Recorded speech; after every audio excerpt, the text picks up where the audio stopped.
हरे कृष्णा माता जी।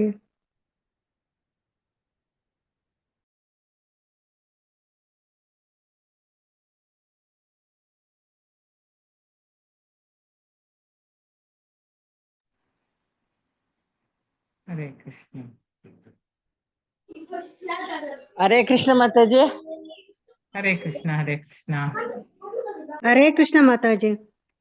हरे कृष्ण।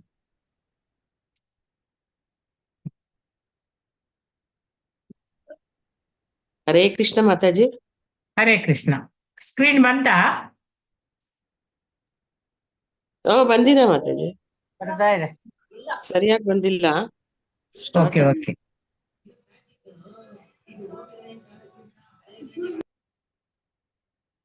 204, 205, 206.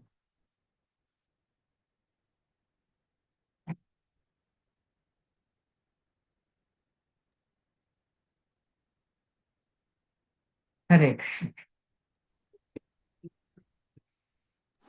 हरे कृष्ण माता जी। हरे कृष्ण. हरे कृष्ण.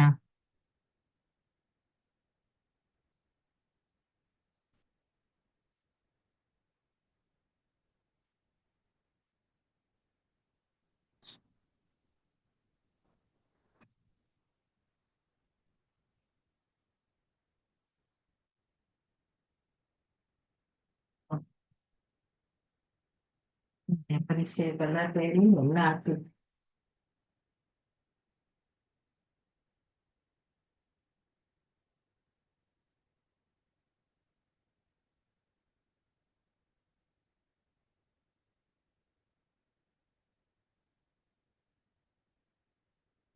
ಐದು ಒಂದು ಐದು ಎರಡು ಲೀಲಾಮೃತ ಓದುವ ತರಗತಿಗೆ ತಮಗೆಲ್ಲರಿಗೂ ಕೂಡ ಸ್ವಾಗತ.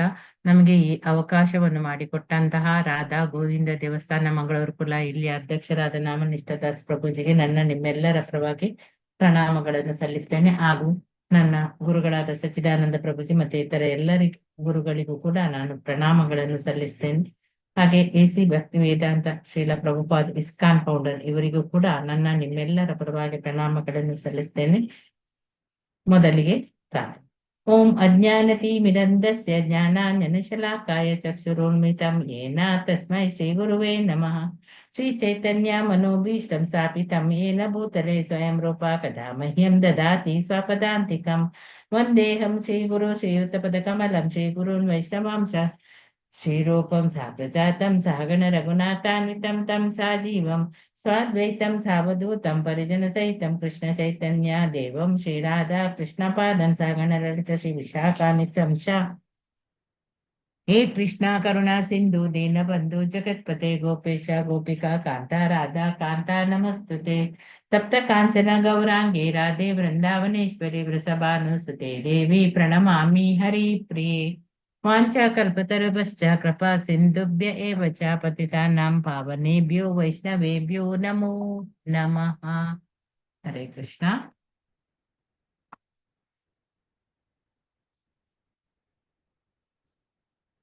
ಇಲ್ಲಿ ಮಾಯಾಪುರಕ್ಕೆ ಬಂದ ಹೊಸ ಬದ್ಧರಲ್ಲಿ ಅವರು ತಮ್ಮ ಪತ್ರ ವ್ಯವಹಾರದೊಂದಿಗೆ ಶ್ರೀಲ ಪ್ರಭುಪಾದರು ಇದೇ ವಿಷಯವನ್ನು ಯಾವಾಗಲೂ ಪ್ರಸ್ತಾಪಿಸಿದ್ದರಿಂದ ಮಿಸ್ಟರ್ ಚಟರ್ಜಿ ಎನ್ನುವ ಒಬ್ಬ ವ್ಯಕ್ತಿ ಕಲ್ಕತ್ತಾದಿಂದ ಪ್ರಭುಪಾದರಿಗೆ ಪತ್ರ ಬರೀತಾರೆ.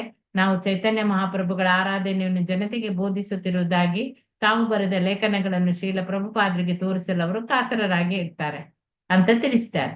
ಅದೇ ಪತ್ರದಲ್ಲಿ ಮಿಸ್ಟರ್ ಚಟರ್ಜಿ ಬರೆದಿದ್ರು, ನನ್ನ ಸಿದ್ಧಾಂತವಿಷ್ಟೇ, ನಾವು ನಮ್ಮ ದೇವರಾದ ಆ ಗೌರಾಂಗನನ್ನು ನೋಡಬೇಕಾದ್ರೆ ಸನ್ಯಾಸವನ್ನು ನಾವು ಸ್ವೀಕರಿಸಬೇಕು. ಗೃಹಸ್ಥರಾದವರು ದೇವೋತ್ತಮ ಪರಮ ಪುರುಷನನ್ನು ನಾಮ ಸಂಕೀರ್ತನೆಯನ್ನು ಮಾತ್ರ ಪಡೆಯಬಹುದು ಅಂತೇಳಿ ಶ್ರೀಲ ಪ್ರಭುಪಾದರು ಆ ವ್ಯಕ್ತಿಯನ್ನು ಪ್ರೋತ್ಸಾಹಿಸಿ ಒಂದು ಪತ್ರ ಕಾಗದವನ್ನು ಬರೀತಾರೆ.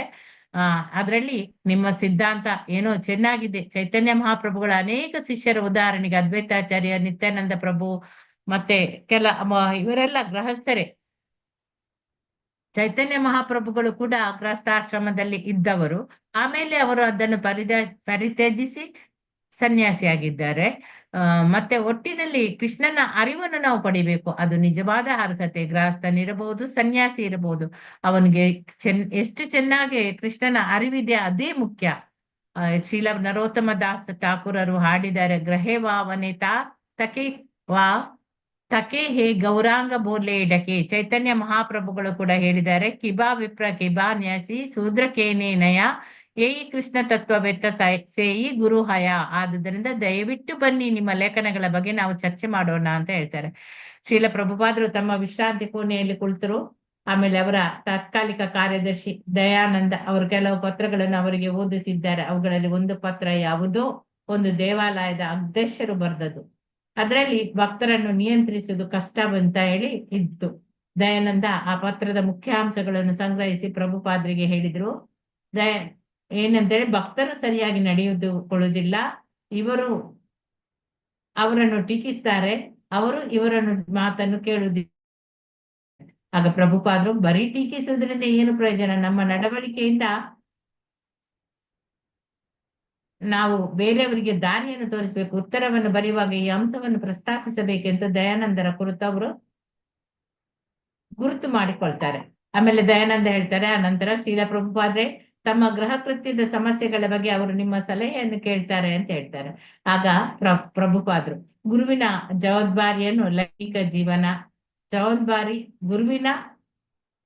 ಗುರುವಿನ ಜವಾಬ್ದಾರಿ ಅಲ್ಲ, ಲೈಂಗಿಕ ಜೀವನ, ಕುಟುಂಬ ಜೀವನ ಇವುದನ್ನು ಹೇಗೆ ನಡೆಸುವುದು ಎನ್ನುವುದು ಅದು ಅವರವರ ಸಮಸ್ಯೆ. ಪಾಶ್ಚಾತ್ಯ ಸ್ತ್ರೀ ಪುರುಷರ ಹಾಗೆ ಅವರಿಗೆ ಸಂತೋಷವಿಲ್ಲ, ಮದುವೆ ಮಾಡಿಕೊಂಡಿದ್ದಾರೆ, ಆದ್ರೂ ಸಂತೋಷವಿಲ್ಲ, ಅದಕ್ಕೆ ನಾನು ಬ್ರಹ್ಮಚರ್ಯ ಮತ್ತು ಸನ್ಯಾಸಿ ಜೀವನ ನಡೆಸಿ ಎನ್ನುತ್ತೇನೆ ಅಂತ ಹೇಳ್ತಾರೆ. ಪ್ರಭುಪಾದರ ಕೋಣೆಯಲ್ಲಿ ಇನ್ನೂ ಅನೇಕ ಮಂದಿ ಶಿಷ್ಯರಿದ್ರು. ಅಲ್ಲಿ ಬ್ರಹ್ಮಚಾರಿ ಹೇಳ್ತಾನೆ, ಅವರಿಗೆ ಸರಿಯಾದ ಶಿಕ್ಷಣವಿಲ್ಲ, ಅದಕ್ಕೆ ಇಷ್ಟೊಂದು ಸಮಸ್ಯೆಗಳು ಅಂತ ಹೇಳಿ. ಪ್ರಭುಪಾದರು ಒಟ್ಟಿನಲ್ಲಿ ಸಾರಾಂಶ ಇಷ್ಟೇ, ಅವರಿಗೆ ಸಂತೋಷವಿಲ್ಲ, ಅದಕ್ಕೆ ಬ್ರಹ್ಮಚಾರಿ ಮತ್ತು ಸನ್ಯಾಸಿ ಆಗುವುದು ಒಳ್ಳೆಯದು ಅಂತ ಹೇಳ್ತಾರೆ. ವೃಂದಾವನದಲ್ಲಿ ತಾವು ನೋಡಿದ ಪತಿ ಪತ್ನಿಯರ ಸಡಿಲ ಸಂಬಂಧದ ಬಗ್ಗೆ ಮೊದಲೇ ಪ್ರಭುಪಾದರು ಈಗ ಬೇಸರಗೊಂಡಿದ್ರು. ಆ ಗೃಹಸ್ಥ ತನ್ನ ಕುಟುಂಬ ಜೀವನದ ಬಗ್ಗೆ ಅನಗತ್ಯವಾಗಿ ಪ್ರಸ್ತಾಪ ಮಾಡಿದ್ರಿಂದ ಪ್ರಭುಪಾದರ ಗಮನ ಮತ್ತೆ ವೃಂದಾವನದ ಕಡೆ ಹೋಯ್ತು. ಮಾಯಾಪುರಕ್ಕೆ ಇತ್ತೀಚೆಗೆ ಬಂದಿದ್ದ ವೃಂದಾವನ ಆ GBC ಗೋಪಾಲಕೃಷ್ಣರಿಗೆ ತಮ್ಮನ್ನು ಕಾಣಲು ಹೇಳಿ ಕಳಿಸ್ತಾರೆ. ವೃಂದಾವನ ಇವರು ಪ್ರೀತಿ ಮಾಡುವುದಕ್ಕೆ ತೆರೆದಿರುವ ಬಿಟ್ಟಿ ಹೋಟೆಲ್ ಅಲ್ಲ. ಗೋಪಾಲಕೃಷ್ಣರು ಬರುವುದಕ್ಕೆ ಮೊದಲೇ ಪ್ರಭುಪಾದರು ಮಾತನಾಡಲಿಕ್ಕೆ ಸ್ಟಾರ್ಟ್ ಮಾಡ್ತಾರೆ. ವೃಂದಾವನದ ಹುಡುಗಾಟದದು ಜಾಗವಲ್ಲ, ಅಲ್ಲಿರುವವರು ಎಲ್ಲ ಕೃಷ್ಣನ ಬಗ್ಗೆ ಗಂಭೀರವಾಗಿರ್ಬೇಕು. ನಾನು ಅವರಿಗೆ ಏನೆಲ್ಲ ಒದಗಿಸ್ತೇನೆ ಅನ್ನೋದ ಬಗ್ಗೆ ಯೋಚನೆ ಮಾಡಬೇಡಿ, ಆದ್ರೆ ವ್ಯವಸ್ಥೆ ಮಾತ್ರ ಚೆನ್ನಾಗಿರಲಿ. ನಮಗೆ ಹಣದ ಕೊರತೆ ಇಲ್ಲ, ಸರಿಯಾದ ವ್ಯವಸ್ಥೆಯ ಕೊರತೆ ಇದೆ. ದೇವಾಲಯದಲ್ಲಿ ಅಷ್ಟೊಂದು ಮಕ್ಕಳು ಏಕೆ? ಗಂಡ ಇಲ್ಲದೆ ಹೆಂಗಸು ಇರುವುದಕ್ಕಾಗಿ ಮಾಡಿದ್ದಲ್ಲ ವೃಂದಾವನ. ಮಕ್ಕಳಿಗೆ ಏನಾದ್ರೂ ಚಟುವಟಿಕೆ ಇರಬೇಕು, ಇದ್ದರೆ ಅವರು ಎಲ್ಲಾ ಕಡೆ ಕೂಡ ದಾಂಧಲೆ ಮಾಡುವುದಲ್ಲ ಅಂತ ಹೇಳಿ. ಕೇವಲ ತಮ್ಮ ಮಕ್ಕಳ ಬಗ್ಗೆ ಮಾತ್ರ ಗಮನ ಕೊಡ್ತೇವೆ ಎನ್ನುವ ತಾಯಂದಿರನ್ನು ವೃಂದಾವನದ ಆಚೆ ಕಳಿಸ್ಬೇಕು. ಇಬ್ಬರು ಹೆಂಗಸರು ಒಂದು ಶಿಶು ವಿವಾಹ ಪ್ರಾರಂಭಿಸಿ ಅನೇಕ ಮಕ್ಕಳನ್ನು ಅವರು ನೋಡಿಕೊಳ್ಬಹುದು ಅಂತ ಹೇಳ್ತಾರೆ. ಉಳಿದ ಹೆಣ್ಣು ಮಕ್ಕಳು ಬೇರೆ ಕೆಲಸ ಮಾಡ್ಬೋದು, ಕೋಣೆ ಸೇರಿಕೊಂಡು ಪ್ರೀತಿಯ ಆಟ ಆಡುವುದಕ್ಕೆ ಅಲ್ಲ, ಯೋಜನೆ ಹಾಕಿಕೊಂಡು ಓಡಿ ಹೋಗುವುದಲ್ಲ. ಈ ಮಾತನ್ನು ಒತ್ತು ಕೊಟ್ಟು ಪ್ರಭುಪಾದರು ಹೇಳಿದರು. ಏಕೆಂದ್ರೆ ಅಲ್ಲಿ ಇಸ್ಕಾನ್ ವೃಂದಾವನ ಕೇಂದ್ರಕ್ಕೆ ಭಾರತದ ಎಲ್ಲಾ ಕಡೆಯಿಂದಲೂ ಸಹ ಜನ ಬರ್ತಿದ್ರು ಅಲ್ಲಿ. ಆದುದರಿಂದ ಇಸ್ಕಾನ್ ಆ ಕೇಂದ್ರ ಪ್ರತಿಯೊಂದು ಅಂಶದಲ್ಲೂ ಮಾದರಿ ಆಗ್ಬೇಕು ಅಂತ ಹೇಳಿತ್ತು. ಇಲ್ಲವಾದ್ರೆ ಈ ಪ್ರಭುಪಾದರ ಶಿಷ್ಯರು ಹಿಪ್ಪಿಗಳು ಎಂದು ಜನ ಯೋಚಿಸ್ತಾರೆ ಅಂತ ಹೇಳ್ತಿದ್ರು. ಯಾರು ವೃಂದಾವನದ ಕಡೆಗೆ ಆಗ ಸುಳಿಯುತ್ತಾ ಇರ್ಲಿಲ್ಲ. ಮಾಯಾಪುರದಲ್ಲಿ ಗುರುಕುಲ ಒಂದು ಅದನ್ನು ವ್ಯವಸ್ಥೆ ಮಾಡಿದ್ರು. ಮಕ್ಕಳನ್ನು ಜವಾಬ್ದಾರಿಯುತವಾಗಿ ಹೇಗೆ ನೋಡಿಕೊಳ್ಬೇಕು ಎನ್ನುವುದಕ್ಕೆ ಇದು ಒಂದು ಒಳ್ಳೆಯ ಉದಾಹರಣೆ ಆಗಿತ್ತು. ಪ್ರಭುಪಾದರು ಹೇಳ್ತಾರೆ, ಮಕ್ಕಳನ್ನು ಸ್ವಾಗತಿಸಿ, ಆದ್ರೆ ಬಂದ ಮಕ್ಕಳನ್ನು ನೀವು ರತ್ನಾಭರಣಗಳನ್ನಾಗಿ ರೂಪಿಸ್ಬೇಕು, ವರ್ಣಸಂಕರದ ಹಿಪ್ಪಿಗಳನ್ನಾಗಿ ಅಲ್ಲ, ಹಾಳು ಮಾಡಬಾರ್ದವರನ್ನು. ಬೇಜವಾಬ್ದಾರಿಯುತ ಗೃಹಸ್ಥ ಜೀವನದ ಬಗ್ಗೆ ಪ್ರಭುಪಾದರು ಕಟುವಾಗಿ ಹೇಳಿದ ಮಾಯಾಪುರದ ಸನ್ಯಾಸಿಗಳ ನಿಲವನ್ನು ಮತ್ತಷ್ಟು ಪ್ರೋತ್ಸಾಹಿಸಿದರು. ಅವರಲ್ಲಿ ಕೆಲವರಂತೂ ಗೃಹಸ್ಥರು ದೇವಾಲಯಗಳಲ್ಲಿ ವಾಸ ಕೂಡ ಮಾಡಕೂಡದು ಎಂದುಕೊಂಡರು. ಆ ಸಾಯಂಕಾಲ ಸನ್ಯಾಸಿಗಳು ಪ್ರಭುಪಾದರ ಕೋಣೆಯನ್ನು ಸೇರಿದಾಗ ಇಸ್ಕಾನ್ ಸಂಸ್ಥೆಯಲ್ಲಿ ಕುಟುಂಬ ಮತ್ತು ಮಕ್ಕಳ ಸ್ಥಾನಮಾನವನ್ನು ಕುರಿತು ಪ್ರಭುಪಾದರೊಂದಿಗೆ ಅವರು ಚರ್ಚೆ ಮಾಡ್ತಾರೆ. ತಾನು ಬ್ರಹ್ಮಚರ್ಯ ಜೀವನವನ್ನು ಎತ್ತಿ ಹಿಡಿದಿದ್ದರಿಂದ ಮತ್ತು ವಿವಾಹ ವಿರೋಧಿ ಇರುವುದರಿಂದ ತಮ್ಮ ಕೆಲವು ದೇವಾಲಯಗಳಲ್ಲಿ ತನಗೆ ಬೋಧನೆ ನೀಡುವುದಕ್ಕೆ ಕೂಡ ಅವಕಾಶ ಕೊಡ್ಲಿಲ್ಲ.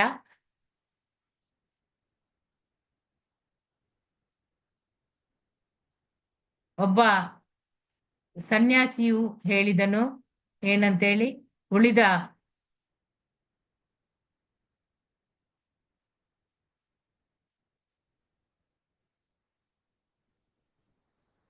ನೋಡಿ, ಸನ್ಯಾಸಿಗಳು ಗೃಹಸ್ಥರು ದೇವಾಲಯದಲ್ಲಿ ವಾಸ ಮಾಡಬಾರದು ಅಂತ ಹೇಳ್ತಾರೆ. ಮತ್ತೆ ಸನ್ಯಾಸಿಗಳು ಪ್ರಭುಪಾದರ ಕೋಣೆಯಲ್ಲಿ ಸೇರಿದಾಗ ಇಸ್ಕಾನ್ ಸಂಸ್ಥೆಯಲ್ಲಿ ಕುಟುಂಬ ಮತ್ತೆ ಮಕ್ಕಳ ಸ್ಥಾನಮಾನವನ್ನು ಕುರಿತು ಪ್ರಭುಪಾದರು ಅಲ್ಲಿ ಚರ್ಚಿಸ್ತಾರೆ. ಬ್ರಹ್ಮಚರ್ಯ ಈ ಜೀವನವನ್ನು ಎತ್ತಿ ಹಿಡಿದಿದ್ದರಿಂದ ಅವರು ವಿವಾಹ ವಿರೋಧಿಯಾಗಿದ್ರು. ಆ ಕೆಲವು ದೇವಾಲಯಗಳಲ್ಲಿ ತನಗೆ ಬೋಧನೆ ನೀಡುವುದಕ್ಕೆ ಅವಕಾಶವನ್ನು ಅವರು ಕೊಡ್ಲಿಲ್ಲ ಎಂಬುದಾಗಿ ಒಬ್ಬ ಸನ್ಯಾಸಿಯು ಹೇಳಿದರು. ಆಗ ಉಳಿದ ಕೆಲವರು ದುಬಾರಿ ಆಸ್ತಿಗಳನ್ನು ವಾಸಗೃಹಗಳಿಗೆ ಕೊಳ್ಳಲಾಗ್ತದೆ ಎಂಬುದಾಗಿ ಅಲ್ಲಿ ಆಕ್ಷೇಪ ಮಾಡ್ತಾರೆ. ಬೋಧನೆಯ ಕೆಲಸಕ್ಕೆ ತೊಂದರೆ ಆಗ್ತದೆ ಅಂತ ಬ್ರಹ್ಮಚಾರಿಗಳಿಗೆ ನೀವು ಲೈಂಗಿಕ ಶೋಭೆಗೆ ಒಳಗಾಗಿದ್ರೆ ಮದ್ವೆ ಮಾಡಿಕೊಳ್ಳುವುದು ಒಳ್ಳೆಯದು ಅಂತ ಹೇಳ್ತಾರೆ. ಸನ್ಯಾಸಿಗಳ ವಿರುದ್ಧ ತೀವ್ರತೆಗೆ ಪ್ರಭುಪಾದರಿಗೆ ಅರ್ಥ ಆಗ್ತದೆ. ಇದು ಆಶ್ರಮಗಳ ನಡುವಿನ ತಿಕ್ಕಾಟ ಅಂತ ಅವರು ಗ್ರಹಿಸಿದ್ರು. ಇಂತಹ ಸಮಸ್ಯೆಗಳನ್ನು ಜಿಬಿಸಿ ತೀರ್ಮಾನಿಸ್ತದೆ. ಆ ತೀರ್ಮಾನಕ್ಕೆ ಎಲ್ಲರೂ ಕೂಡ ಬದ್ಧರಾಗ್ಬೇಕು ಅಂತ ಹೇಳಿ ಪ್ರಭುಪಾದರು ಹೇಳ್ತಾರೆ. ಅಲ್ಲಿ ಸನ್ಯಾಸಿಗಳ ಮಾತಿಗೆ ಪ್ರಭುಪಾದರು ಸಹಾನುಭೂತಿಯನ್ನು ಕೂಡ ಕೊಡ್ತಾರೆ. ಮತ್ತೆ ಸಂಸಾರಿಗಳು ಆ ಜಾಮೀನುಗಳಲ್ಲಿ ಸಾಂಘಿಕ ಜೀವನವನ್ನು ನಡೆಸಬೇಕು, ಕೃಷ್ಣ ಪ್ರಜ್ಞೆಯನ್ನು ಹೊಂದಿ ಸ್ವಯಂ ಪೂರ್ಣವಾದ ಘಟಕವಾಗಿ ಬೆಳೆಯಬೇಕು ಅಂತ ಹೇಳಿ ಪ್ರಭುಪಾದರು ಹೇಳ್ತಾರೆ. ಇಡೀ ಜೀವನದ ಗುರಿಯೇ ಲೌಕಿಕ ಜೀವನದಿಂದ ದೂರ ಸರಿಯುವುದು ಅಂತ ಹೇಳಿ ಪ್ರಭುಪಾದರು ನೋಡಿದ್ರು. ಆದ್ರೆ ಲೈಂಗಿಕ ಜೀವನವನ್ನು ಪೂರ್ಣವಾಗಿ ಬಿಡಲು ಅಸಮರ್ಥರಾದವರಿಗೆ ಗೃಹಸ್ಥ ಜೀವನವನ್ನು ರಿಯಾಯಿತಿಯಲ್ಲಿ ಕಲ್ಪಿಸಲಾಗಿದೆ. ಇಲ್ಲವಾದ್ರೆ ವಿವಾಹದ ಅಗತ್ಯ ಇಲ್ಲ, ಇದು ಕೇವಲ ಹೊರೆ. ಲೈಂಗಿಕತೆಯ ಅನಂತರದ ಪರಿಣಾಮಗಳು ಅದು ನೀತಿಬದ್ಧವಾಗಿರ್ಲಿ ಆಗದಿರಲಿ ಒಟ್ಟಿಗೆ ಅದು ಕಷ್ಟದಾಯಕವೇ. ಮಾರ್ಚ್ 7 ಅಲ್ಲಿ ಜಿಬಿಸಿ ಸದಸ್ಯರ ಸಭೆ ಸೇರ್ತಾರೆ.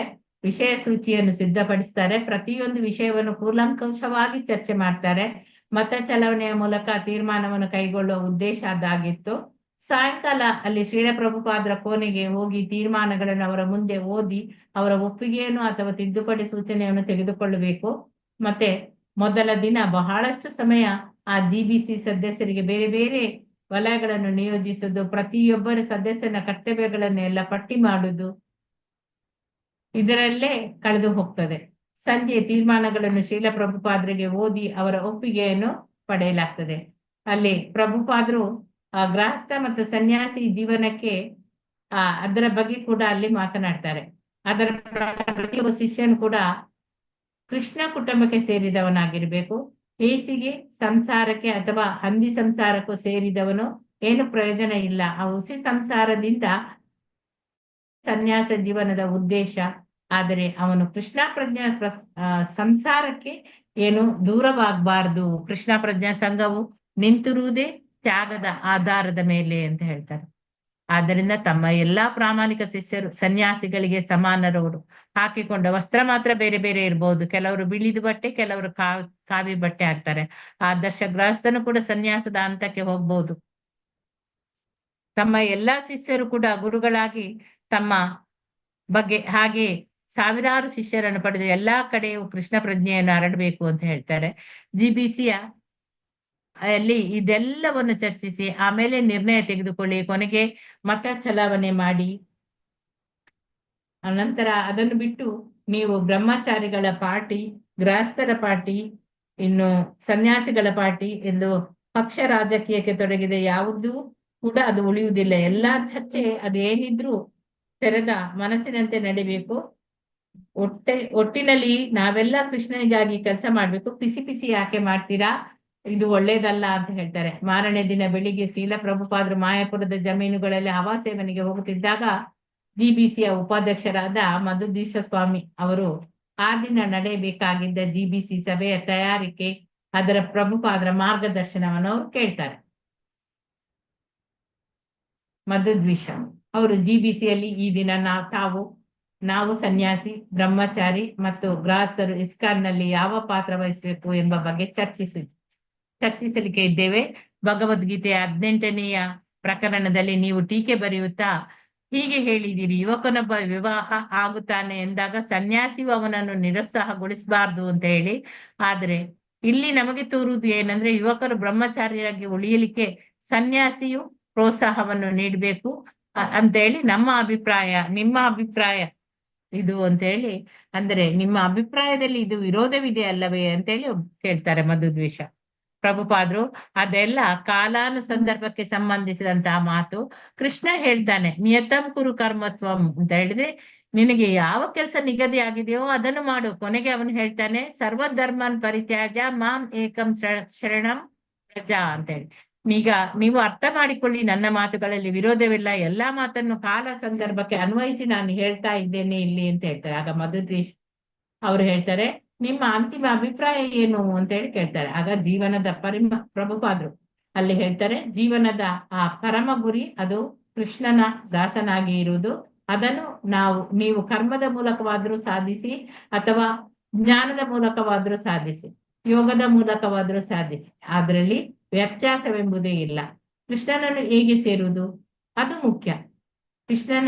ಅರ್ಜುನ ಹೇಗೆ ಆ ಕೃಷ್ಣನ ಕೃಪೆಯನ್ನು ಯುದ್ಧ ಮತ್ತೆ ವಧೆಯಿಂದ ಪಡೆದ ಅಂತ ಹೇಳಿ. ಹರೇ ಕೃಷ್ಣ ಅಂತ ಹೇಳ್ತಾರೆ. ಪ್ರಭುಪಾದರು ಏನನ್ನು ಮತ್ತೆ ಮಾತನಾಡಲಿಲ್ಲ. GBCಯನ್ನು ಮಾಡಿದವರು ಅವರು ಇಂತಹ ಸಮಸ್ಯೆಗಳನ್ನು ಪರಿಹರಿಸುವುದಕ್ಕಾಗಿ ಅವರು ಅದನ್ನು ಮಾಡಿದ್ರು. GBCಯ ವ್ಯಕ್ತಿಗಳಿಗೆ ಮಾತುಗಳ ಮೂಲಕ ಮಾರ್ಗದರ್ಶನವನ್ನು ಮಾಡ್ತಿದ್ರು, ಪತ್ರಗಳ ಮೂಲಕವನ್ನು ಮಾಡ್ತಿದ್ರು ಮಾರ್ಗದರ್ಶನ, ತಮ್ಮ ಗ್ರಂಥಗಳ ಮೂಲಕ ಮಾಡ್ತಿದ್ರು.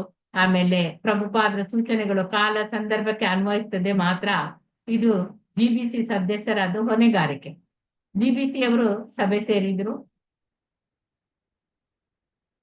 ಇಡೀ ದಿನ ಚರ್ಚೆ ಮಾಡಿದ್ರು. ಸಂಜೆಯ ವೇಳೆಗೆ ಇಸ್ಕಾನ್ ನಲ್ಲಿ ಬೇರೆ ಬೇರೆ ಆಶ್ರಮಗಳ ವಿಭೇದಗಳನ್ನು ಕುರಿತಂತೆ ಕೆಲವು ತೀರ್ಮಾನಗಳನ್ನು ಪಟ್ಟಿ ಮಾಡಿದ್ರು. ಗಂಡಂದರು ಇಲ್ಲದ ಹೆಂಗಸರು ತಮ್ಮ ಮಕ್ಕಳೊಂದಿಗೆ ಇಸ್ಕಾನ್ ದೇವಾಲಯದಲ್ಲಿ ವಾಸಿಸಕೂಡದು.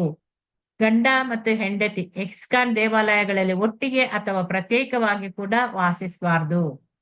ವಿವಾಹ ಆಗುವುದಕ್ಕೆ ಮೊದಲು ಶಿಷ್ಯರು ತಮ್ಮ ಜೀವನ ನಿರ್ವಹಣೆಗೆ ಏನಾದ್ರೂ ಏರ್ಪಾಡು ಮಾಡಿಕೊಳ್ಬೇಕು. ಇಸ್ಕಾನ್ ಅನ್ನು ಅವಲಂಬಿಸಬಾರದು. ಮದುವೆಯಾದ ಮೇಲೆ ಗೃಹಸ್ಥರು ಸನ್ಯಾಸ ಸ್ವೀಕರಿಸಿದ ತನಕ ಹೆಂಡತಿಯ ಆರ್ಥಿಕ ಜವಾಬ್ದಾರಿಯನ್ನು ತಾವೇ ವಹಿಸಿಕೊಳ್ಬೇಕು. ತೀರ್ಮಾನಗಳು ಅನ್ನು ಪ್ರಭುಪಾದರು ಮುಂದೆ ಓದಿದಾಗ ಸಾಮಾನ್ಯವಾಗಿ ಅವರು ಮೌನವಾಗಿ ಸಮ್ಮತಿ ಸೂಚಿಸ್ತಿದ್ರು. ಒಪ್ಪಿಗೆ ಸೂಚಿಸಲು ತಲೆ ಆಡಿಸುವುದು ಅಥವಾ ಯಾವುದಾದ್ರೂ ಒಂದು ಟೀಕೆ ಮಾತು ಹೇಳುವುದು ಅವರ ಅಭ್ಯಾಸ. ಆದರೆ ಈ ದಿನ ಗಂಡಂದಿರಿಲ್ಲದ ಸ್ತ್ರೀಯರು ತಮ್ಮ ಮಕ್ಕಳೊಂದಿಗೆ ದೇವಾಲಯದಲ್ಲಿ ವಾಸಿಸಬಾರ್ದು ಅಂತ ತೀರ್ಮಾನವನ್ನು ಓದಿದಾಗ ಅರ್ಥಪೂರ್ಣವಾಗಿ ಅವರು ಅಂತ ಹೇಳ್ತಾರೆ. ನನ್ನ ದೃಷ್ಟಿಯಲ್ಲಿ ಯಾರು ತಮ್ಮ ಅನಗ್ಯವಾದ ಮಾನವ ಜನ್ಮವನ್ನು ಹಾನಿ ಮಾಡಿಕೊಳ್ಬಾರ್ದು, ಅದೇ ನನ್ನ ಮುಖ್ಯ ಕಾಳಜಿ. ಈ ಮಾತು ಹೇಳುವಾಗ ಅವರ ದನಿಯಲ್ಲಿ ಒಂದು ಸಂಸ್ಥೆಯ ಮುಖ್ಯಸ್ಥನ ಧೋರಣೆಯೂ ಇರ್ಲಿಲ್ಲ. ನಾನು ಅಧಿಕಾರ ಚಲಾಯಿಸಬಲ್ಲೆ ಎಂಬ ಗತ್ತು ಕೂಡ ಇರ್ಲಿಲ್ಲ. ಅವರು ವೈಯಕ್ತಿಕ ನೆಲೆಯಲ್ಲಿ ತೀರ ವಿನಯದಿಂದ ಒಬ್ಬ ಪರಿಶುದ್ಧ ಭಕ್ತನ ಹಾಗೆ ಅವರು ಮಾತನಾಡ್ತಾರೆ. ಎಷ್ಟೋ ಕ್ಲೇಶಗಳ ನಂತರ ಅವರು ಈ ಮನುಷ್ಯ ಜನ್ಮವನ್ನು ಪಡೆದಿದ್ದಾರೆ. ಆಗಿರುವಾಗ ಅವರು ಸಿಕ್ಕ ಅವಕಾಶಗಳನ್ನು ಕಳೆದುಕೊಳ್ಳುವಂತಾಗಬಾರ್ದು. ನನ್ನ ದೃಷ್ಟಿಯಲ್ಲಿ ಸ್ತ್ರೀ, ಪುರುಷ, ಮಗು, ಶ್ರೀಮಂತ, ಬಡವ, ವಿದ್ಯಾವಂತ, ಮೂರ್ಖ ಎಲ್ಲರೂ ಕೂಡ ಒಂದೇ. ಎಲ್ಲರೂ ಇಲ್ಲಿ ಬರಲಿ, ಕೃಷ್ಣ ಪ್ರಜ್ಞೆಯನ್ನು ಸ್ವೀಕರಿಸಲಿ, ತಮ್ಮ ಮಾನವ ಜನ್ಮವನ್ನು ವ್ಯರ್ಥ ಮಾಡಿಕೊಳ್ಳದೆ ಇರಲಿ ಅಂತ ಹೇಳ್ತಾರೆ. GBC ಸದಸ್ಯರಿಗೇನು ಹೇಳಬೇಕಾದದ್ದು ಬಹಳ ಇತ್ತು. ಆದರೆ ಆ ಪ್ರಭುಪಾದರ ಆ ಪ್ರತಿಕ್ರಿಯೆ ಕೇಳಿದ ಮೇಲೆ ಎಲ್ಲರೂ ಕೂಡ ಮೌನವಾಗಿ ಕುಳಿತರು. ಕೊನೆಗೆ ಈ GBCಯ ಆ ವರ್ಷದ ಚುನಾಯಿತ ಅಧ್ಯಕ್ಷರಾದ ತಮಾಲ ಕೃಷ್ಣ ಗೋಸ್ವಾಮಿ ಅವರು ಹೇಳ್ತಾರೆ, ಹಾಗಲ್ಲಿ ಶ್ರೀಲ ಪ್ರಭುಪಾದ್ರೆ ನಾವು ಈ ತೀರ್ಮಾನವನ್ನು ಹೊಡೆದು ಹಾಕೋಣ ಅಂತೇಳಿ. ಗೃಹಸ್ಥರು ಸನ್ಯಾಸವನ್ನು ಸ್ವೀಕರಿಸುವ ತನಕ ಪತ್ನಿಯ ಆರ್ಥಿಕ ಜವಾಬ್ದಾರಿಯನ್ನು ವಹಿಸಿಕೊಳ್ಬೇಕು ಎನ್ನುವ ತೀರ್ಮಾನವನ್ನು ಪ್ರಭುಪಾದರು ಒಪ್ಪಲಿಲ್ಲ. ನಿಮ್ಮಲ್ಲಿ ಪ್ರತಿಯೊಬ್ಬರು ಕೂಡ ಗುರುವಾಗಬೇಕು ಅಂತೇಳಿ ಪ್ರಭುಪಾದರು ಹೇಳ್ತಾರೆ. ನನಗೆ 5,000ವೂ 10,000ವೂ ಶಿಷ್ಯರಿದ್ದಾರೆ. ಆದ್ರೆ ಅದೇ ರೀತಿ ನಿಮ್ಗೆ ಕೂಡ ಒಬ್ಬೊಬ್ಬರಿಗೆ 10,000 ಶಿಷ್ಯರಿರ್ಬೇಕು. ಹೀಗೆ ಚೈತನ್ಯ ವೃಕ್ಷದ ಕೊಂಬೆಗಳು ಕೂಡ ಬೆಳೆಯುತ್ತಾ ಹೋಗ್ಬೇಕು. ಆಗಾಗ ಬೇಕಾದ್ರೆ ನಿಮಗೆ ಆಧ್ಯಾತ್ಮಿಕವಾಗಿ ದೃಢತೆ ಇರಬೇಕು. ಅಂದ್ರೆ ನಿಯಮದ ಪ್ರಕಾರ ಜಪ ಮಾಡ್ತಾ ಹೋಗ್ಬೇಕು, 4 ನಿಯಮಗಳನ್ನು ಪಾಲಿಸ್ತಾ ಹೋಗ್ಬೇಕು. ಇದು ಕೇವಲ ತೋರಿಕೆಗೆ ಅಲ್ಲ, ಇದು ಲೌಕಿಕ ಸಂಗತಿ ಕೂಡ ಅಲ್ಲ. 4 ನಿಯಮಗಳನ್ನು ಅನುಸರಿಸಿ ನಾಮ ಜಪ ಮಾಡಿ ಅಸಹಾಯಕ ಪರಿಸ್ಥಿತಿಯಲ್ಲಿ ಕೃಷ್ಣನಿಗೆ ಮೊರೆ ಇಡಿ. ನಮ್ಗೆ ಉತ್ಸಾಹ ಇರ್ಬೇಕು. ಉತ್ಸಾಹ ಹೋಯ್ತು ಅಂದ್ರೆ ಎಲ್ಲ ಸಡಿಲವಾಗ್ತದೆ.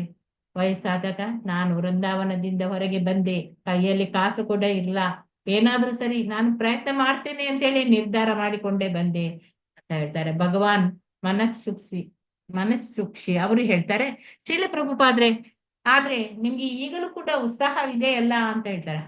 ಇದೆ. ಪ್ರಭುಪಾದರು ನಕ್ಕು ಬಿಟ್ಟು ಹೇಳ್ತಾರೆ, ಬೇಕಾದಷ್ಟು ಇದೆ ಉತ್ಸಾಹ, ನಾನು ಮುದುಕ ಅಂತ ನನಗೆ ಅನಿಸುವುದೇ ಇಲ್ಲ ಅಂತ ಹೇಳ್ತಾರೆ. ಆಗ ಭಗವಾನ್, ಕೆಲವು ಬಾರಿ ನಾವೇ ಮುದುಕರು ಅಂತ ಅನಿಸ್ತದೆ ಅಂತ ಹೇಳ್ತಾರೆ. ಪ್ರಭುಪಾದರು, ಯಾರು ಕೂಡ ಮುದುಕರಲ್ಲ, ನಾ ಅನ್ಯತೆ ಅನ್ಯಮಾನೇ ಶರೀರೆ, ಕೆಲವು ಸಾರಿ ಮುಪ್ಪನ್ನು ನಿಮಗೆ ಆರೋಪಿಸಲಾಗ್ತದೆ ಅಷ್ಟೇ, ನಾನಂತೂ ಈಗಲೂ ಯಾವುದೇ ಉತ್ಸಾಹವನ್ನು ಕಳೆದುಕೊಂಡಿಲ್ಲ ಅಂತ ಹೇಳ್ತಾರೆ.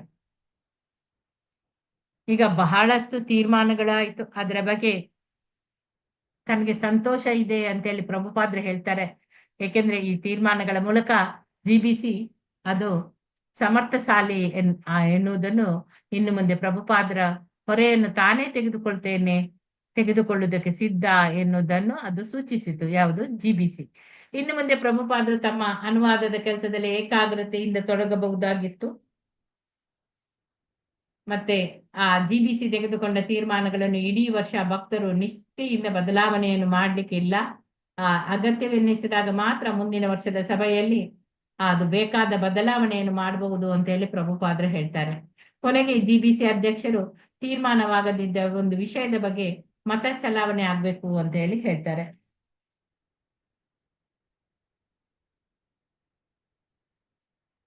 ಆಗ ವಿಷಯವನ್ನು ಸಭೆಯಲ್ಲಿ ಚರ್ಚಿಸಲಾಗಿತ್ತು, ಆದರೆ ಒಮ್ಮತಕ್ಕೆ ಅದು ಬರಲಿಲ್ಲ. ಆದುದರಿಂದ ಅಧ್ಯಕ್ಷರು ಮತ ಚಲಾಯಿಸಿದಾಗ ಶ್ರೀಲ ಪ್ರಭುಪಾದರು ತಾವೇ ತಮ್ಮ ಬಲಗೈಯನ್ನು ಎತ್ತಿಬಿಟ್ರು. ಅವರ ಈ ಪ್ರಿಯಕರವಾದ ನಡತೆಯನ್ನು ಗಮನಿಸಿ ಶಿಷ್ಯರೆಲ್ಲ ತಕ್ಷಣವೇ ಗಟ್ಟಿಯಾಗಿ ನಗ್ತಾರೆ. ಹೌದು ಅಂತ ಹೇಳಿ ಮತ್ತೆ ಪ್ರಭುಪಾದರು ಹೇಳ್ತಾರೆ, GBCಯ ನಿಯಮಗಳಿಗೆ ನಾನು ಕೂಡ ಬದ್ಧ, ನೀವು ಹೇಳಿದಂತೆ ನಾವು ನಡೆಯಲೇಬೇಕು ಅಂತ ಹೇಳ್ತಾರೆ. GBCಯ ನಿರ್ಣಯಗಳನ್ನು ಕೇಳಿದ ದೇವಾಲಯದ ಅಧ್ಯಕ್ಷರುಗಳಿಗೆ ಅನೇಕರು ನಿರ್ಣಯಗಳಿಗೆ ತಮ್ಮ ಆಕ್ಷೇಪಣೆಯನ್ನು ಇಟ್ಟರು. ನಿರ್ಣಯಗಳಿಗೆ ಪ್ರಭುಪಾದರು ಸಮ್ಮತಿಯನ್ನು ಸೂಚಿಸ್ತಾರೆ ಎಂಬುದು ಅವರಿಗೆ ಗೊತ್ತಿತ್ತು. ಆದರೆ ನಿರ್ಣಯಗಳಿಗೆ ಕೆಲವರು ಸನ್ಯಾಸಿಗಳು ಕೊಡಬಹುದಾದ ವಿವರಣೆ ಅದು ಸಂಸ್ಥೆಯಲ್ಲಿ ಒಡಕು ಹುಟ್ಟಿಸಬಹುದು ಎನ್ನುವ ಅವರ ಅಭಿಪ್ರಾಯ ಕೂಡ ಆಗಿತ್ತು. ಅಧ್ಯಕ್ಷರುಗಳು ದೇವಾಲಯ ಅನೇಕರು ಗೃಹಸ್ಥರಾಗಿದ್ರು, ನಿರ್ಣಯಗಳು ತಮ್ಮ ವಿರುದ್ಧವಾಗಿದೆ ಎಂಬುದಾಗಿ ಅವರು ಸಹಜವಾಗಿ ಭಾವಿಸಿದ್ರು. ಆಮೇಲೆ ತಮ್ಮ ಪಕ್ಷದ ಅಭಿಪ್ರಾಯವನ್ನು ಪ್ರಸ್ತುತಪಡಿಸಲು ಅವಕಾಶಕ್ಕಾಗಿ ಅವರು ಕಾಯ್ತಿದ್ದರು. ಅಧ್ಯಕ್ಷರುಗಳಿಗೆ ಅತೃಪ್ತಿ ಉಂಟಾಗಿರೋದು ಈಗ ಪ್ರಭುಪಾದರಿಗೆ ಅದು ತಿಳಿದಿತ್ತು. ಮಾರನೇ ದಿನ ಬೆಳಿಗ್ಗೆ ಅವಸೇವನೆಗೆ ಹೋದಾಗ ಪ್ರಭುಪಾದರು ನಿರ್ಣಯದ ವಿಷಯಗಳನ್ನು ಪ್ರಸ್ತಾಪಿಸ್ತಾರೆ. ಈಗ ಅಲ್ಲಿ ಸನ್ಯಾಸಿಗಳು GBC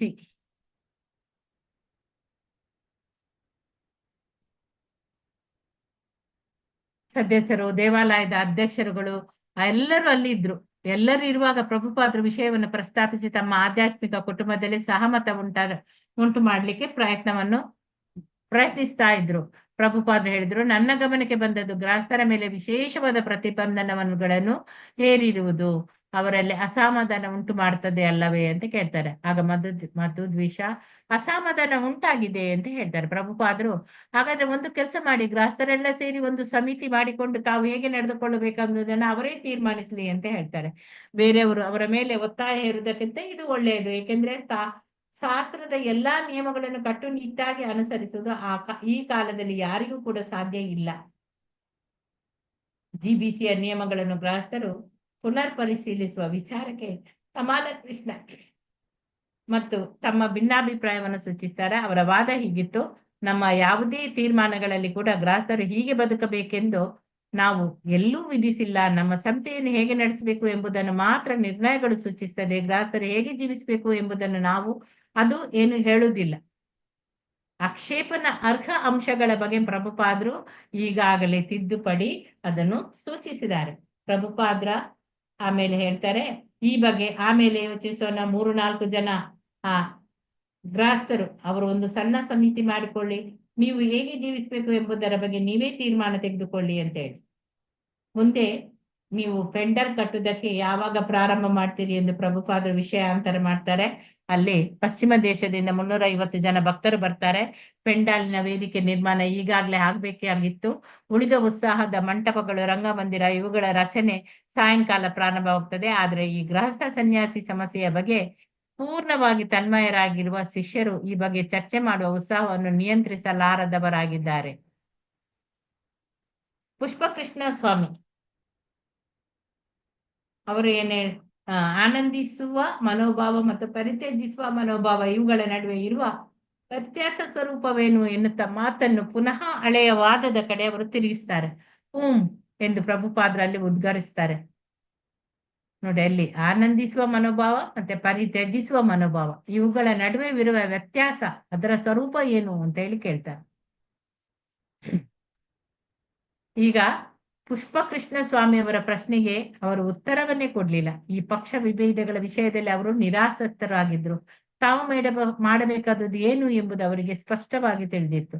ಆದರೆ ಅದನ್ನು ಇನ್ನೊಬ್ಬರಿಗೆ ಬೋಧಿಸುವಾಗ ತಾಳ್ಮೆಯಿಂದ ಎಚ್ಚರದಿಂದ ಮುಂದುವರಿಯುತ್ತಿದ್ರು.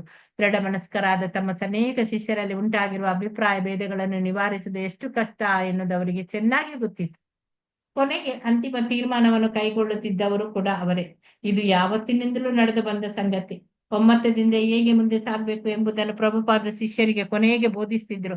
ಮತ್ತೆ ಎಂದಿನಂತೆ ಅವರ ಸಮಸ್ಯೆಯೊಂದು ಉದ್ಭವಿಸಿ ಬೃಹತ್ಕಾರ ಹಾಗೆ ತಾಳ್ತಿತ್ತು. ಈ ಸಮಸ್ಯೆಯನ್ನು ಬಿಡಿಸಬಲ್ಲವರು ಅವರೇ ಆಗಿದ್ರು. ಶಿಷ್ಯರು ಅವರ ಮಾತನ್ನು ಕೇಳಬೇಕಾಗಿತ್ತು ಅಷ್ಟೇ. ಎಷ್ಟು ಪೇಜ್ ತನಕ ನಿನ್ನೆ ಓದಿಸಿದ್ದಾರೆ ಮಾತಾಜಿ? ಹರೇ ಕೃಷ್ಣ. ಇದೆಲ್ಲ ಆಗಿದೆ ಅಲ್ಲ? ಹರೇ ಕೃಷ್ಣ. ಆಗಿದೆ ಮಾತಾಜಿ ಇದು. ಓಕೆ.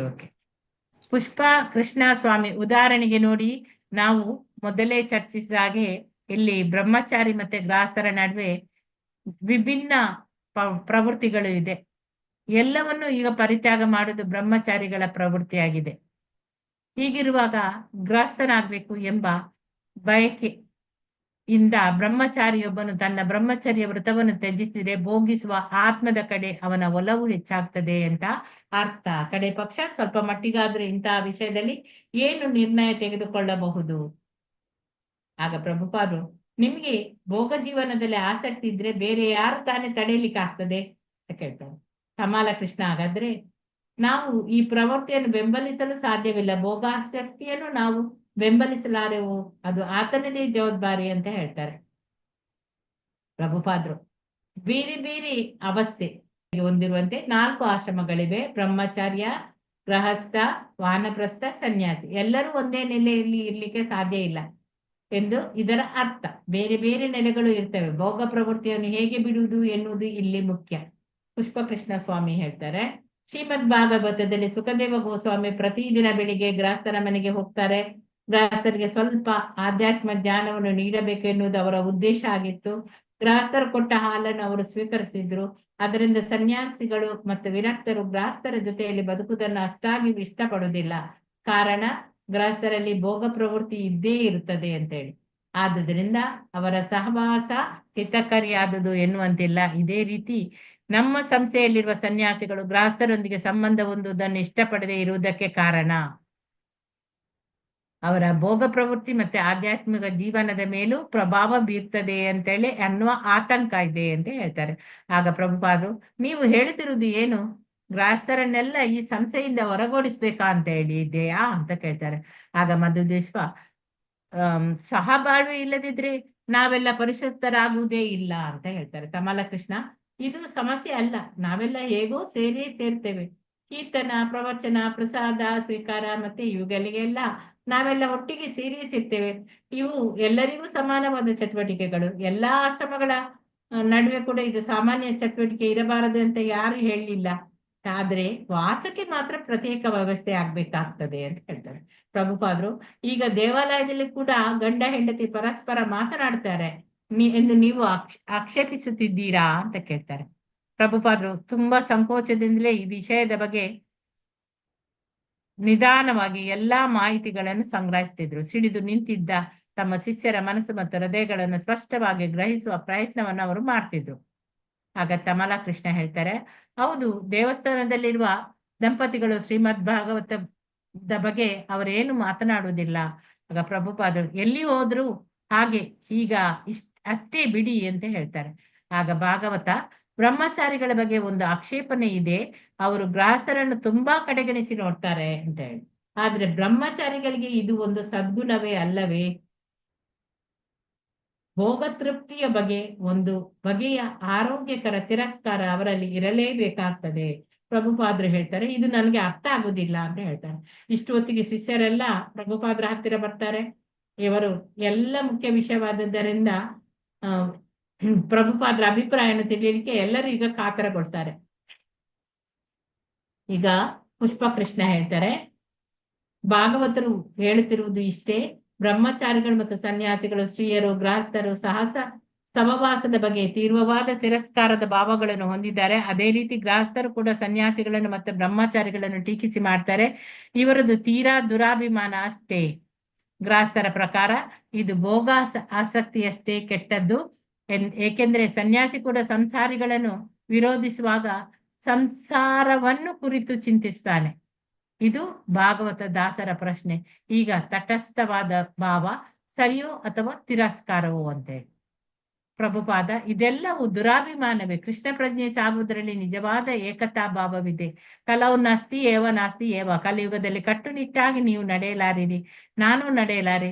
ನೀವು ನನ್ನನ್ನು ಟೀಕಿಸ್ತೀರಾ, ನಾನು ನಿಮ್ಮನ್ನು ಟೀಕಿಸ್ತಾ ಉಳಿದ್ರೆ ನಿಜವಾದ ಕೃಷ್ಣ ಪ್ರಜ್ಞಾ ಜೀವನದ ದಿಂದ ನಾವು ದೂರ ದೂರ ಹೋಗ್ತೇವೆ.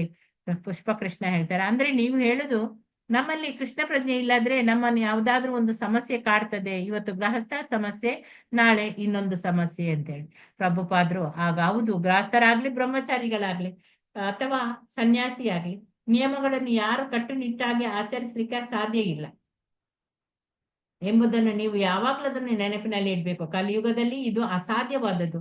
ನಾನು ನಿಮ್ಮಲ್ಲಿ ತಪ್ಪು ಹುಡುಕುತ್ತೇನೆ, ನೀವು ನನ್ನಲ್ಲಿ ತಪ್ಪು ಹುಡುಕುತ್ತೀರಾ. ನಮ್ಮಿಬ್ಬರ ನಡುವೆ ಕೂಡ ಒಂದು ಖಂದಕವೇ ಉಂಟಾಗ್ತದೆ. ನಾವು ಏಕೆ ಒಟ್ಟಿಗೆ ಸೇರಿದೆವು ಎಂಬುದು ನಮಗೆ ಮರೆತು ಹೋಗಿದೆ. ಆಗ ಚೈತನ್ಯ ಮಹಾಪ್ರಭುಗಳು ಹರಿನಾಮವನ್ನು ಬೋಧಿಸಿದ್ರು. ಹರೇ ಕೃಷ್ಣ ಮಹಾಮಂತ್ರವನ್ನು ಎಲ್ಲರೂ ತಪ್ಪದೆ ಭಜಿಸ್ಬೇಕು ಅಂತೆ. ಇದು ಎಲ್ಲರಿಗೆ ಸಮಾನವಾದದ್ದು. ಗೃಹಸ್ಥ, ವನಪ್ರಸ್ಥ ಮತ್ತೆ ಸನ್ಯಾಸಾಶ್ರಮದವರಿಗೂ ಕೂಡ ಇದು ಅನ್ವಯಿಸ್ತದೆ. ಆದ್ರೆ ಸುಮ್ಮನೆ ಹರೇ ಕೃಷ್ಣ ಮಂತ್ರವನ್ನು ಹೇಳುತ್ತಾ ಹೋದ್ರೆ ಸಾಕು, ಪ್ರತಿಯೊಂದು ಸರಿ ಹೋಗ್ತದೆ. ಇಲ್ಲದಿದ್ರೆ ಪ್ರಗತಿ ಸಾಧ್ಯವೇ ಆಗುವುದಿಲ್ಲ. ನಾವು ಕೇವಲ ವಿವರಗಳನ್ನು ಹಿಡಿದುಕೊಂಡು ಸಮಸ್ಯೆಯನ್ನು ಜಟಿಲಗೊಳಿಸ್ತಾ ಇದ್ದೀವಿ. ಇದಕ್ಕೆ ನಿಯಮ ಆಗ್ರಹ ಅಂತ ಹೇಳ್ತಾರೆ. ನನ್ನ ಮಾತು ನಿಮಗೆ ಅಸ್ಪಷ್ಟವಾಗಿ ಆಗಿರ್ಬೇಕು ಅಲ್ಲವೇ ಅಂತ ಹೇಳಿ ಕೇಳ್ತಾರೆ. ಈಗ ಮಧ್ವದ್ವೇಷ ಹೇಳ್ತಾನೆ, ಅರ್ಥವಾಯ್ತು, ಇದು ಉಪದೇಶ ಅಮೃತದಲ್ಲಿ ಹೇಳಿದೆ ಅಂತ ಹೇಳ್ತಾರೆ. ಪ್ರಭುಪಾದರು ನಿಯಮ ಆಗ್ರಹ ಅದು ಒಳ್ಳೆಯದಲ್ಲ. ನಿಯಮ ಅಂದ್ರೆ ಅದು ನಿಯಂತ್ರಣ ಸೂತ್ರಗಳು, ಆಗ್ರಹ ಅಂದ್ರೆ ಅಸಮ್ಮತಿ. ಆಗ್ರಹ ಎಂದರೆ ಇದಕ್ಕೆ ವಿರುದ್ಧವಾದದ್ದು.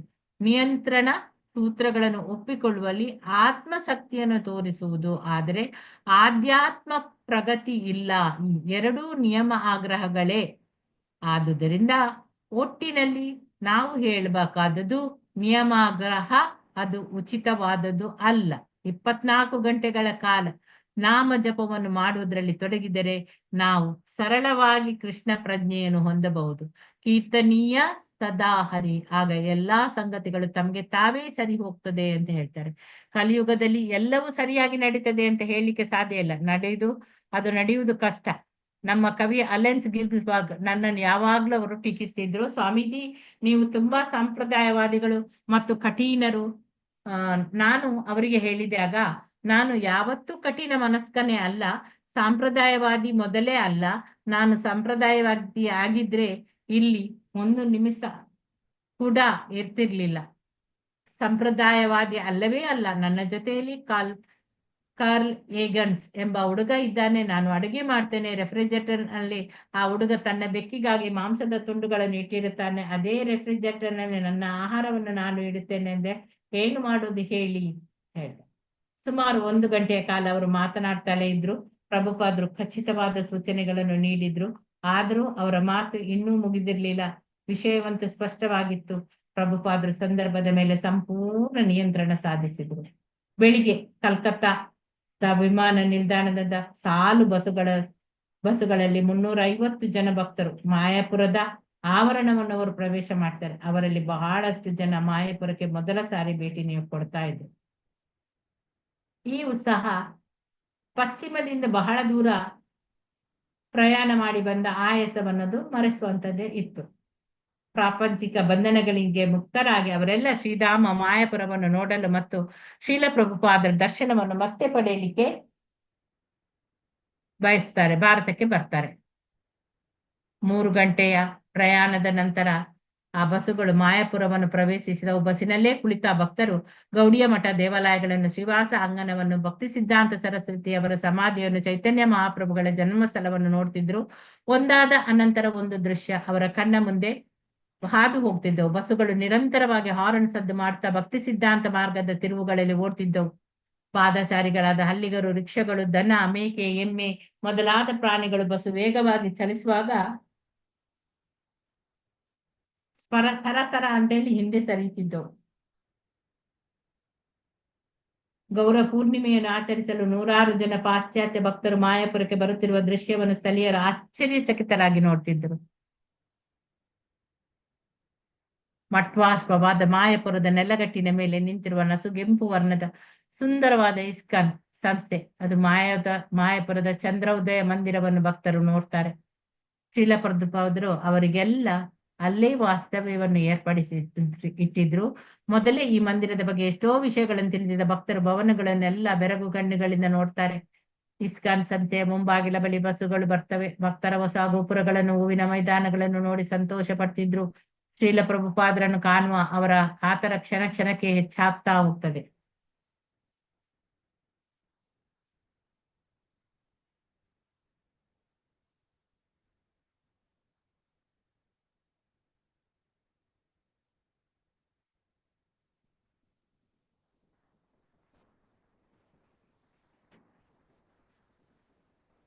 ಒಂದು ನಿಮಿಷ.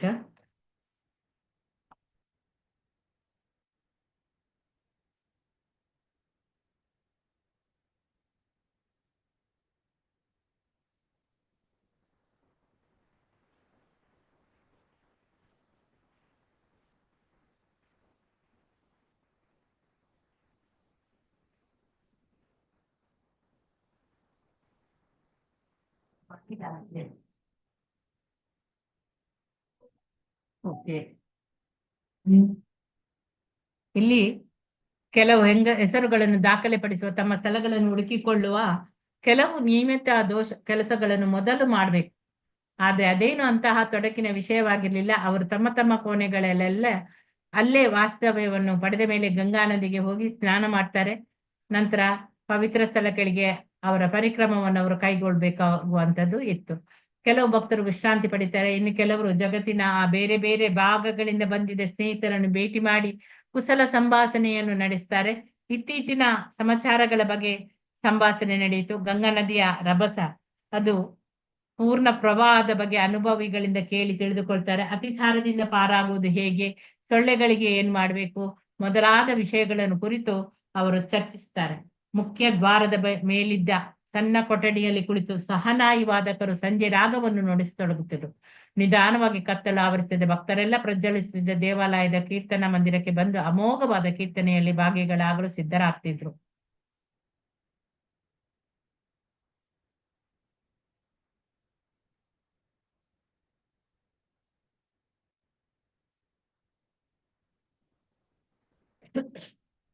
ಪ್ರಪಂಚದ ಬೇರೆ ಬೇರೆ ನಗರಗಳಲ್ಲಿ ಇಸ್ಕಾನ್ ಸಂಸ್ಥೆಗಳಲ್ಲಿ ಶ್ರದ್ಧೆಯಿಂದ ದುಡಿಯುತ್ತಿದ್ದವರು. ಅವರು ಮಾಯಾಪುರದ ಭೇಟಿ ಅವರ ಪ್ರಶಸ್ತವಾದ ಸೇವೆಗೆ ಸಂದ ಪ್ರತಿಫಲವಾಗಿತ್ತು. ಅಲ್ಲಿ ಅವರಿಗೆ ಯಾವುದೇ ಜವಾಬ್ದಾರಿಗಳು ಇರಲಿಲ್ಲ.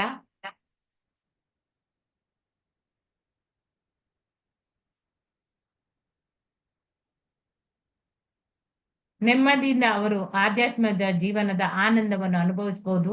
ಆದ್ರೆ ದೇವತಾ ಮೂರ್ತಿಗಳನ್ನು ಪೂಜಿಸುವುದು ಮತ್ತೆ ಶೀಲ ಪ್ರಭುಪಾದರ ದರ್ಶನ ಪಡೆಯುವುದು, ಇದೆಲ್ಲ ಅವರ ಮಾತುಗಳನ್ನು ಕೇಳುವುದು, ಹರೇ ಕೃಷ್ಣ ಮಂತ್ರವನ್ನು ಜಪಿಸುವುದು, ಚೈತನ್ಯ ಮಹಾಪ್ರಭುಗಳ ದಿವ್ಯ ಧಾಮದಲ್ಲಿ ಸುಮ್ಮನೆ ಕೃಷ್ಣ ಪ್ರಜ್ಞೆಯನ್ನು ಹೊಂದುವುದು, ಇಷ್ಟೇ ಅವರ ಕರ್ತವ್ಯ ಅಲ್ಲಿ ಆಗಿತ್ತು.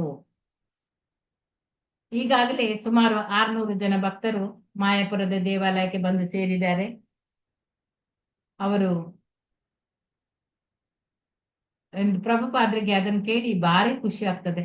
ಅವರು ಪ್ರಸಾದ ಸಾಕಾಗ್ತದೆಯಾ, ವಸತಿಗಾಗಿ ಮಾಡಿರುವ ಏರ್ಪಾಡು ಎಲ್ಲ ಸರಿ ಇದೆಯಾ, ಎಲ್ಲರಿಗೂ ಆಗುವಷ್ಟು ಇದೆಯಾ, ಪ್ರತಿಯೊಬ್ಬರಿಗೂ ತಮ್ಮನ್ನೇ ತೊಡಗಿಸಿಕೊಳ್ಳಲು ಕಾರ್ಯಕ್ರಮಗಳು ಇವೆಯಾ, ಇಂಥದೆಲ್ಲ ಅವರು ವಿಚಾರಿಸಿಕೊಳ್ತಾರೆ. ಯಾವ ಭಕ್ತನು ಕೂಡ ಕೆಲಸವಿಲ್ಲದೆ ಉಳಿಬಾರ್ದು ಅಂತೇಳಿ. ಹಾಗೆ ಉಳಿದ್ರೆ ಅವನು ಕಾಯಿಲೆಯಿಂದ ಮಲಗುತ್ತಾನೆ ಅಥವಾ ಕಾಡು ಹರಟೆ ಹೊಡಿತಾನೆ ಎಂದು ಪ್ರಭುಪಾದರು ಆಗಾಗ ನುಡಿತಾರೆ.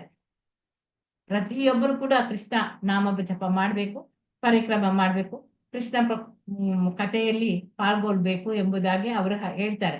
ಹೊಸದಾಗಿ ಬಂದ ಕೆಲವರಿಗೆ, ವಿಶೇಷವಾಗಿ ದೇವಾಲಯದ ಅಧ್ಯಕ್ಷರುಗಳಿಗೆ ಸನ್ಯಾಸಿ ಗೃಹಸ್ಥ ಸಮಸ್ಯೆಯನ್ನು ತಿಳಿಸಲಾಯಿತು. ಮತ್ತೆ ಹೇಗೋ ಎಲ್ಲ ಅಧ್ಯಕ್ಷರು ಸೇರಿದವರೆಲ್ಲ ಅತೃಪ್ತರಾದ ಎಲ್ಲರೂ ಒಂದು ವಿಶೇಷ ಸಭೆಯಲ್ಲಿ ಕೂಡಿಕೊಂಡು ಇಸ್ಕಾನ್ ದೇವಾಲಯಗಳಲ್ಲಿ ಗೃಹಸ್ಥರು ವಾಸಿಸುವ ಬಗ್ಗೆ ಏನ್ ಕೈಗೊಳ್ಬೇಕು ತೀರ್ಮಾನವನ್ನು ಅದನ್ನು ಅವರು ಇಷ್ಟಪಡ್ಲಿಲ್ಲ. ಸಭೆಯಲ್ಲಿ ಚರ್ಚೆ, ಅಭಿಪ್ರಾಯ, ನಿರ್ಣಯ ಅದೆಲ್ಲ ನಡೆಯಿತು. ತನ್ಮೂಲಕ ತಮ್ಮ ಅತೃಪ್ತಿಗೆ ಸಿಕ್ತವಾದ ಸಿದ್ಧಾಂತವನ್ನು ಅವರು ಕಂಡುಕೊಂಡ್ರು. ಉತ್ತರ ಅಮೆರಿಕದ ದೇವಾಲಯಗಳಲ್ಲಿ ಅಧ್ಯಕ್ಷರುಗಳಿಂದ ಹೆಚ್ಚಿನ ಆಕ್ಷೇಪಣೆಗಳು ಬರ್ತಿದ್ದವು. ಅವರೆಲ್ಲ ತಮಾಲ ಕೃಷ್ಣ ಗೋಸ್ವಾಮಿ ಅವರನ್ನು ನಡೆಸುತ್ತಿದ್ದ ರಾಧಾ ದಾಮೋದರ ಚರ ಸಂಕೀರ್ತನ ಸಮೂಹವನ್ನು ದೃಷ್ಟಿಯಲ್ಲಿ ಇಟ್ಟುಕೊಂಡೇ ಮಾತನಾಡ್ತಾರೆ.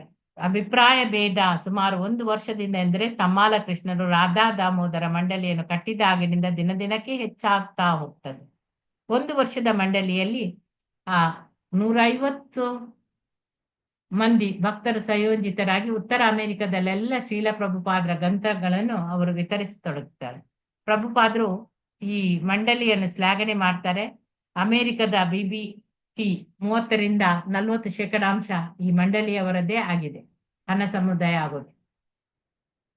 ರಾಧಾ ದಾಮೋದರ ಮಂಡಳಿಯಲ್ಲಿದ್ದ ಜನ ಆಧ್ಯಾತ್ಮಿಕ ನೆಲೆಯಲ್ಲಿ ಪ್ರಗತಿ ಸಾಧಿಸಿದ ಸನ್ಯಾಸಿಗಳೊಂದಿಗೆ ಅವರು ಜೀವಿಸ್ತಿದ್ರು.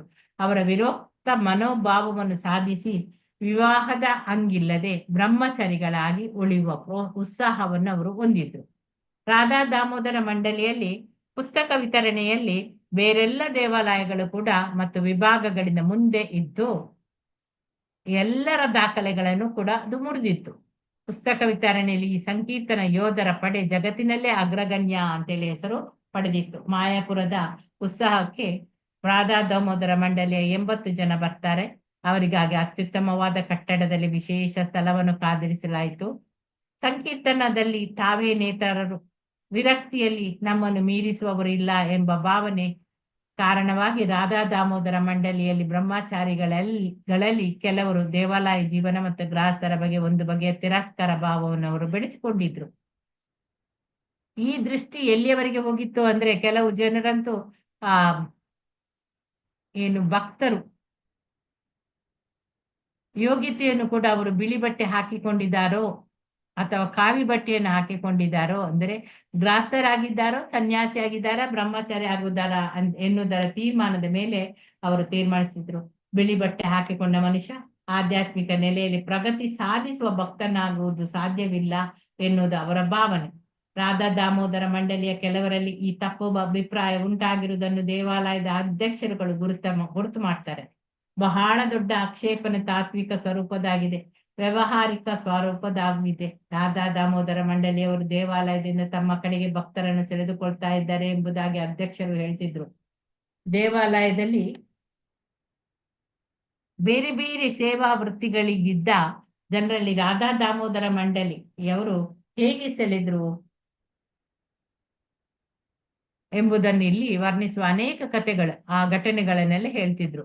ಸನ್ಯಾಸಿಗಳು ಗೃಹಸ್ಥರಿಗಿಂತ ಮೇಲು ಎನ್ನುವ ಆ ತಾತ್ವಿಕ ಸಿದ್ಧಾಂತವನ್ನು ದೇವಾಲಯದಲ್ಲಿ ಇದ್ದ ವ್ಯಕ್ತಿಗಳನ್ನು ತಮ್ಮ ಕಡೆ ಆಕರ್ಷಿಸಲಿಕ್ಕೆ ಸ್ವಾರ್ಥದ ನೆಲೆಯಲ್ಲಿ ಬಳಸಲಾಗ್ತದೆ ಎಂಬುದಾಗಿ ರಾಧಾ ದಾಮೋದರ ಮಂಡಳಿಯನ್ನು ದೇವಾಲಯದ ಅಧ್ಯಕ್ಷರು ಆಕ್ಷೇಪಿಸಿದರು. ಈ ಬಿಕ್ಕಟ್ಟಿನಿಂದ ಅನೇಕ ಗಂಭೀರವಾದ ಸ್ವರೂಪದ ತೊಂದರೆಗಳು ಅಲ್ಲಿ ಉಂಟಾಗ್ತವೆ. ದೇವಾಲಯದ ಅಧ್ಯಕ್ಷರುಗಳ ದೃಷ್ಟಿಯಲ್ಲಿ ರಾಧಾ ದಾಮೋದರ ಮಂಡಳಿಯ ಬೋಧನೆಯು ಸಮತೋಲನವನ್ನು ಕಳೆದುಕೊಳ್ತದೆ. ಸ್ವಾರ್ಥ ದೃಷ್ಟಿಯಿಂದ ಅದು ಪ್ರೇರಿತವಾಗಿತ್ತು. ಈ ಒಡಕು ಎಷ್ಟು ತೀವ್ರವಾಯಿತೆಂದರೆ, ಕೆಲವು ದೇವಾಲಯಗಳು ರಾಧಾ ದಾಮೋದರ ಮಂಡಳಿಗೆ ಪ್ರವೇಶವನ್ನೇ ನಿರಾಕರಿಸುತ್ತದೆ. ಮತ್ತೆ ಕೆಲವು ದೇವಾಲಯಗಳು ರಾಧಾ ದಾಮೋದರ ಮಂಡಳಿಯ ಸನ್ಯಾಸಿಗಳು ದೇವಾಲಯದ ಭಕ್ತರಿಗೆ ಪ್ರವಚನ ನೀಡುವುದನ್ನು ನಿಷೇಧ ಮಾಡ್ತದೆ. ಇನ್ನು ದೇವಾಲಯದ ಅಧ್ಯಕ್ಷರುಗಳು ತೆಗೆದುಕೊಂಡ ಈ ಕಟುವಾದ ನಿಲುವು ಗೃಹಸ್ಥರ ಸನ್ನತನ ಮತ್ತು ವಿಷಯ ಆಸಕ್ತಿಗೆ ಗುರುತು ಎಂಬುದಾಗಿ ರಾಧಾ ದಾಮೋದರ ಮಂಡಳಿಯ ಜನರು ಅಲ್ಲಿ ಹೇಳ್ತೊಡಗ್ತಾರೆ. ಶ್ರೀಲ ಪ್ರಭುಪಾದರು ಈ ಸ್ಫೋಟಕ ಸಮಸ್ಯೆಯನ್ನು ಕೈಗೆತ್ತಿಕೊಳ್ಳಲು ಸಮಯವನ್ನು ಕಾಯ್ತಾ ಇದ್ರು. ಅವರು ದೈನಿಕ ಕೆಲಸಗಳು ನಡೀತಾ ಇರ್ತದೆ. ಅತಿಥಿಗಳನ್ನು ಸ್ವಾಗತಿಸುವುದು, ಮಾಯಾಪುರದ ಆ ದೇವಾಲಯ ಮತ್ತು ಉತ್ಸಾಹದ ಉಸ್ತುವಾರಿ ನೋಡಿಕೊಳ್ಳುವುದು ಇತ್ಯಾದಿ ದಿನವೂ ಅವರ ದೇವಾಲಯಗಳಲ್ಲಿ ಉಪನ್ಯಾಸ ನೀಡುವುದು, ಪ್ರತಿಯೊಬ್ಬರನ್ನು ಸಂತೃಪ್ತಗೊಳಿಸುವುದು. ಆದ್ರೆ ಉಂಟಾಗಿದ್ದ ಬಿಕ್ಕಟ್ಟಿನಿಂದ ತಮ್ಮ ಮನಃಶಾಂತಿ ಕದಡಿರುವುದನ್ನು ತಮ್ಮ ಸೇವಕರು ಮತ್ತು ಕಾರ್ಯದರ್ಶಿಗಳಿಗೆ ಮಾತ್ರ ತಿಳಿಸ್ತಾರೆ. ದೇವಾಲಯದ ಅಧ್ಯಕ್ಷರುಗಳು ಕುಪಿತರಾಗಿರುವುದು ಅವರಿಗೆ ಆತಂಕವನ್ನು ಉಂಟು ಮಾಡ್ತದೆ. ಒಂದು ಮಧ್ಯಾಹ್ನವಂತೂ ಈ ಯೋಚನೆಗೆ ಇಂದಾಗಿ ಅವರಿಗೆ ನಿದ್ರೆ ಕೂಡ ಬರುವುದಿಲ್ಲ.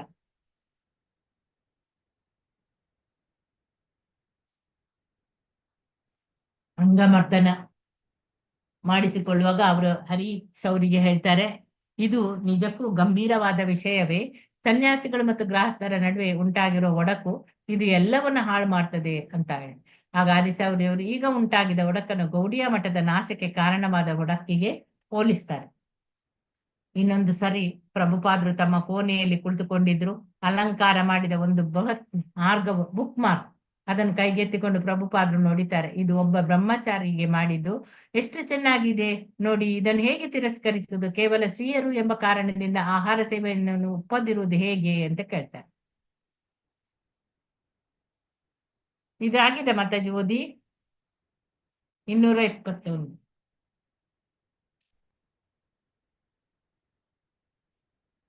ಆಗಿದಾ? ಪಲ್ಲವಿ ಇಲ್ಲ ಅಲ್ಲ? ಇನ್ನು 4-5 ಪೇಜ್ ಹರೇ ಕೃಷ್ಣ ಮಾತಾಜಿ. ಆಗಿದೆ ಇದು, ಓದಿ. ಇಲ್ಲ ಅಂಕಲ್. ವರದ ಮಾತಾಜಿ ಆಗಿದಾ? ಇಲ್ಲ ಮಾತಾಜಿ. ಇಲ್ಲ ಅಲ್ಲ? ಓಕೆ, ನಾವು ಇವತ್ತಿಗೆ ಎಂಡ್ ಮಾಡೋಣ.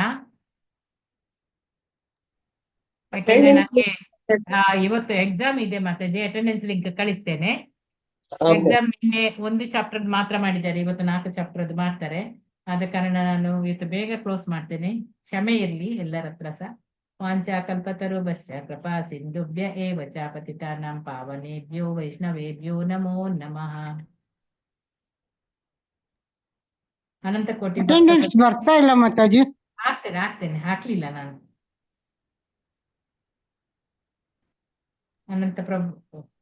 ಅನಂತ ಕೋಟಿ ಭಕ್ತ ವೃಂದ ಕಿ ಜೈ. ನಾಮಾಚಾರ್ಯ ಹರಿದಾಸ್ ಠಾಕೂರ್ ಕಿ ಜೈ. ಈ ದಿನ ಮಂಗಳಮಯವಾಗಲಿ ಅಂತ ಹೇಳಿ ಬೇಡಿಕೊಳ್ಳುತ್ತಾ ಇಂದಿನ ತರಗತಿಯನ್ನು ಮುಗಿಸೋಣ. ಎಲ್ಲರಿಗೂ ಒಳ್ಳೆದಾಗಲಿ. ಹರೇ ಹರೇ ಕೃಷ್ಣ ಮಾತಾಜಿ, ಧನ್ಯವಾದಗಳು. ಧನ್ಯವಾದಗಳು. ಹರೇ ಕೃಷ್ಣ ಮಾತಾಜಿ, ಧನ್ಯವಾದಗಳು ಹರೇ ಮಾತಾಜಿ. ಕೃಷ್ಣ, ಹರೇ ಕೃಷ್ಣ, ಹರೇ ಕೃಷ್ಣ, ಕೃಷ್ಣ ಯಾವ್ದು ಎಕ್ಸಾಮ್ ಮಾತಾಜಿ? ಯಾವ್ದು ಎಕ್ಸಾಮ್? ಭಕ್ತಿ ಇದು ವೈಭವ. ಬಂದಿಲ್ಲ ಮಾತಾಜಿ ಅಟೆಂಡೆನ್ಸ್ ಲಿಂಕ್. ಇಲ್ಲ, ಹಾಕ್ಲಿಲ್ಲ ಮಾತಾಜಿ, ನಾನು ಅದನ್ನೇ ಮಾಡ್ತಾ ಇದ್ದೇನೆ. ಜೊತೆಗೆ ಇಲ್ಲಿ ಕಾಲ್ ಬಂತು. ಕೃಷ್ಣ.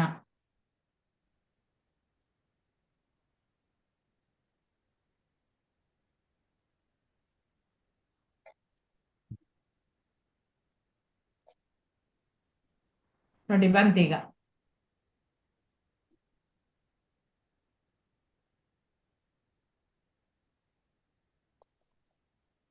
ಬಂತಲ್ಲ? ಬಂದಿದೆ ಮಾತಾಜಿ, ಹಾಕ್ತಾ ಇದ್ದೀನಿ. ಓಕೆ ಅಲ್ಲ, ಬನ್ನಿ. ಹಾ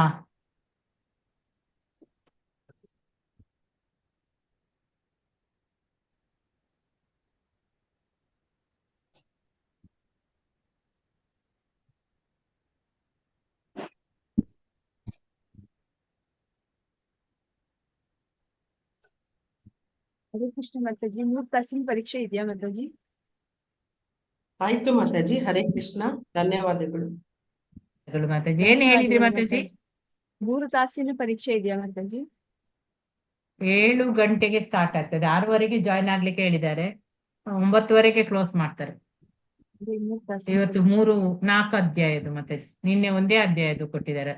2 ನಿನ್ನೆ 6ವರೆಯಿಂದ 8 ಗಂಟೆ ತನಕ ಆಗಿದೆ ಅಂತ. 7 Hare Best of luck 7. Mataji.